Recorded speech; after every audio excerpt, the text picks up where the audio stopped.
Olá, bom dia, boa tarde, boa noite. Não sei exatamente que horas você vai estar assistindo esse vídeo. De qualquer forma, é um prazer mais uma vez te receber aqui na minha casa para a gente bater um papo, para a gente discutir hoje um pouco sobre um conteúdo de história que nos permite pensar algo bem interessante. O conteúdo da aula de hoje é Renascimento, tá bom? Daqui a pouco a gente vai discutir e falar um pouquinho antes. Antes eu queria, na verdade, te dizer que está sendo um prazer dar continuidade a esses estudos.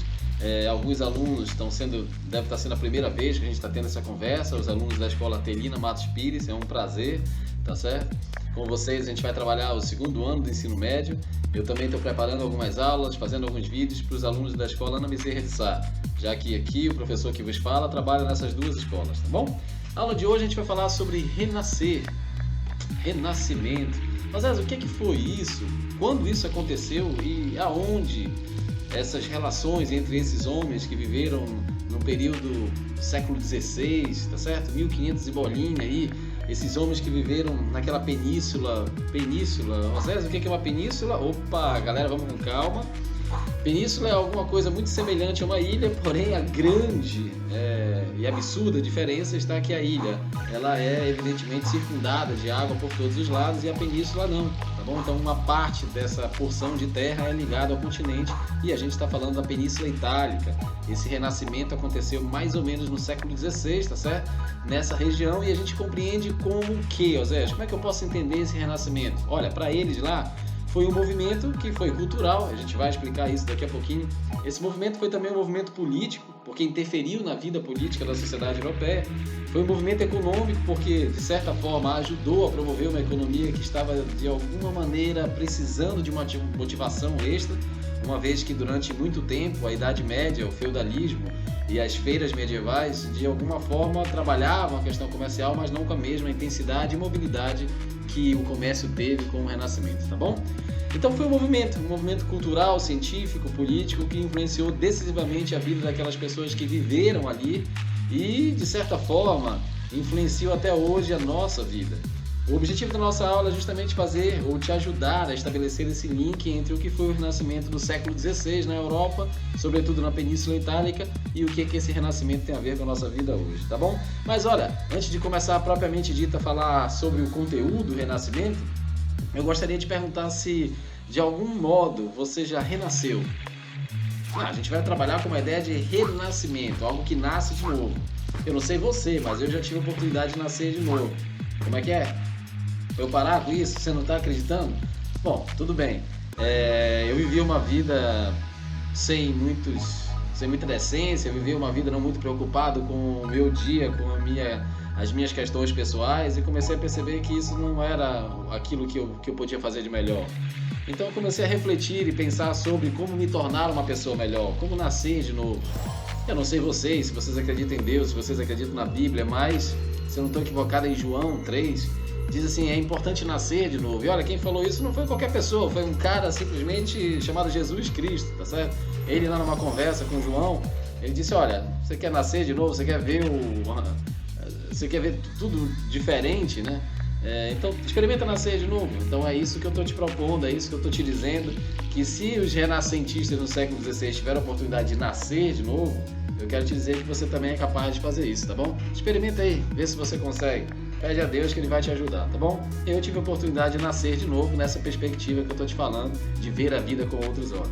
Mas galera, voltando um pouquinho para o Renascimento, movimento artístico e cultural que acontece no século XVI na Europa, a gente precisa entender algumas características que são importantes. Eu sei que muitos de vocês farão a prova do Enem só em 2022, mas de qualquer forma, galera, você entendendo esse assunto hoje, sem precisar decorar nada, tá? Lembre-se disso. Você entendendo um pouco desse assunto hoje, pode ser que daqui a algum tempo, quando você precisa dessa informação, você vai lá e assinalar o item correto. Quem sabe você vai precisar disso para a nossa prova, tá bom? Senhores, senhoritas, então vamos ao que interessa. Osés, quando eu penso em renascimento, o que deve vir na minha cabeça?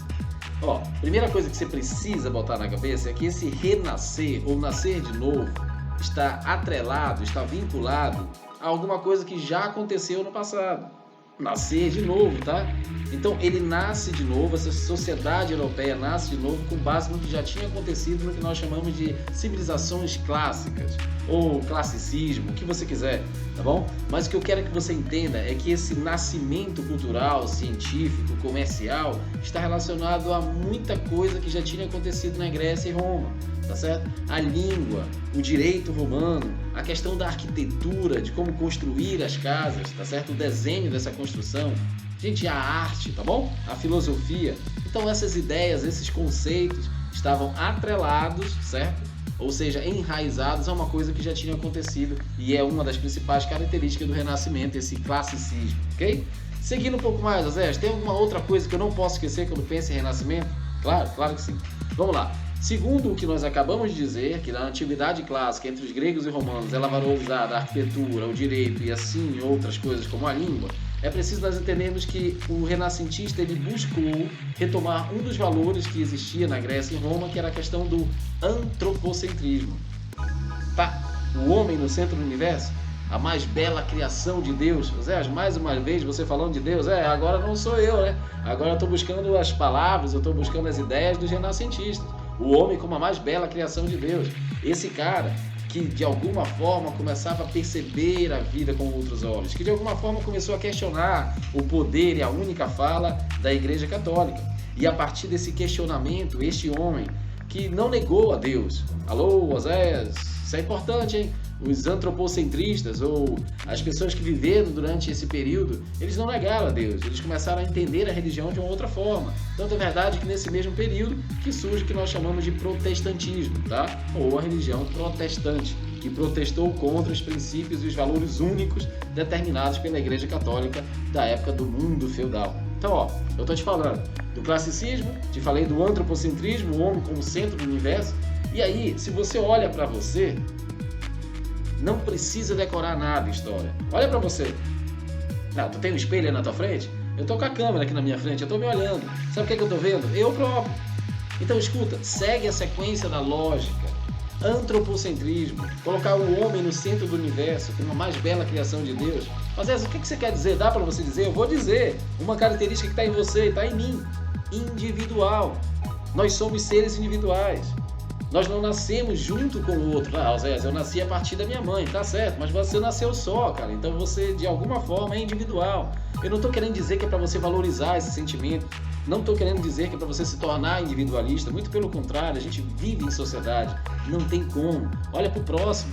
Olha para alguém que está do teu lado, tá bom? Mas esse renascimento, ele fez com que esse homem renascentista, esse novo homem que estava renascendo depois de 1000 anos de religião católica, depois de 1000 anos de uma sociedade feudal que castrava mais do que libertava, ele começou a olhar para si. Então a gente está falando apenas de uma característica de um momento, de um período da história, que é o individualismo. Então eu em detrimento do nós, tá certo? O direito individual em detrimento do direito coletivo. Eu estou dizendo aqui que eles desrespeitavam o direito coletivo de hipótese nenhuma, tá bom? Vamos lá. Outra coisa, a ciência. Então, uma outra característica importantíssima, é a questão do cientificismo, certo? Então, a gente tem que acelerar porque o tempo é curto, mas escuta, a produção do conhecimento científico levava em consideração, a partir desse momento agora, novas ideias, novas formas de se fazer ciência. Às vezes, e como é que é uma nova forma de fazer ciência? Francis Bacon, esse cara, tá bom? Ó, ele começou a criar um método, um sistema que partia da observação. Eu preciso experimentar, preciso observar, preciso criar análise, testes. A ciência de hoje, cara, a sociedade brasileira, a sociedade mundial vive em busca de identificar, a partir da ciência, a cura para o corona, tá? Uma vacina que nos dê mais liberdade de caminhar, de acreditar que podemos sobreviver. Já falei isso em outro vídeo, mas enfim. E além de tudo, tem a questão do racionalismo. Como é que eu vou fazer ciência? Eu vou fazer ciência somente acreditando que vai dar certo? Eu vou fazer ciência somente pedindo a Deus para que dê certo? O que eu peço a Deus? Eu peço a Deus que me dê sabedoria, eu peço a Deus que me dê inteligência, eu peço a Deus que me dê serenidade. E aí, se você seguir esses princípios que Deus está te dando, ou pode te dar, uma das coisas que você vai ter, evidentemente, é o uso da razão, do bom senso. Então, ó, essa sociedade europeia, além da questão do classicismo, do antropocentrismo, individualismo, cientificismo, apegou-se a uma questão chamada de racionalismo. Tá bom, galera? Ó, o tempo de aula está estourando, a gente não tem como trabalhar racionalismo, perdão, Renascimento em 10 minutos, mas é um dos nossos objetivos, não ultrapassar mais 10 minutos, mais que 10 minutos, tá? Em cada um desses vídeos. Então escuta, as principais áreas de atuação desse movimento renascentista foram a literatura, tá? Então o homem começou a criar novas formas de fazer, de desenhar, de se expressar, poesia, prosa, versos, tá bom? Então com base em quê? Em narrativas, essa é uma característica que você não pode esquecer. Eu te cito, por exemplo, em Maquiavel, tá bom? Com um livro, uma ideia que teve muita relação com a política, chamado O Príncipe. Lê depois, você vai gostar. Shakespeare, não preciso nem dizer, tá? Romeu e Julieta, a questão da dramaturgia. E por que não dizer um português chamado Luís de Camões, que escreveu Lusíadas. Experimenta ler. Então, ó, dentre as áreas principais que o movimento renascentista se fez valer, a gente acabou de falar literatura, mas teve um movimento artístico, tá certo? Esse movimento artístico que tinha como característica a questão do naturalismo e do hedonismo. Opa, Oséias, hedonismo? Você está satisfeito com o que você tem? Você está satisfeito de estar aqui nessa aula? Você está feliz, você está contente por estar vivo? Pois é, o hedonismo é a questão do prazer, da satisfação, tá bom? Então, essa harmonia que esses homens que escreviam, esses homens que desenhavam, esses homens que pintavam tinham, tá? Então, é um renascimento literário, é um renascimento artístico, e a gente traz aqui Michelangelo, Leonardo da Vinci, e tem uma mulher chamada Lavínia Fontana, dá uma pesquisada nela aí depois, tá bom? As senhoritas que estão aqui nos ouvindo, não foram só os homens que participaram desse movimento renascentista. Acelera, Oséias, que o tempo está acabando, tá bom, corre, vamos lá. Além da questão da literatura, do movimento artístico, tem a questão da ciência, e aí eu já falei de Francis Bacon, que sistematizou esse método de fazer ciência, e eu não posso deixar de falar, né, cara, de Nicolau Copérnico, que foi um cara que teve coragem de dizer para todos que não era a Terra que estava no centro do universo, pessoal, mas sim o Sol. Teoria heliocêntrica. E para finalizar a aula de hoje, tem a questão do comércio. Esse comércio aí que você vai ali, que você compra na feira, que você vai no mercadinho A, B, que você pesquisa. Pois é, esse boom, a expansão do comércio aconteceu justamente nesse período, século XVI, século XVII, tá certo? Que possibilitou o surgimento de uma classe, possibilitou o surgimento de um novo pensamento, de acumular dinheiro, tá bom? Essa classe era a burguesia que vivia em Burgos, e esse comércio foi sem dúvida nenhuma decisivo para gerar o comportamento individualista, é verdade, que nós temos hoje em relação a dinheiro, poder.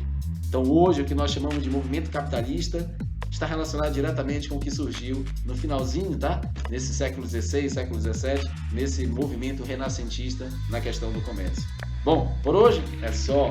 Foi só uma ideia, foi só uma dica, foi só uma passagem. Pesquisem muito mais que vocês vão encontrar informações importantíssimas que vai te levar, sem dúvida nenhuma, a ter sucesso, seja na nossa prova ou na nossa prova do Enem, tá bom? Fiquem com Deus, professor Zé. Está indo embora agora, tá? Grande abraço, galera. Tchau.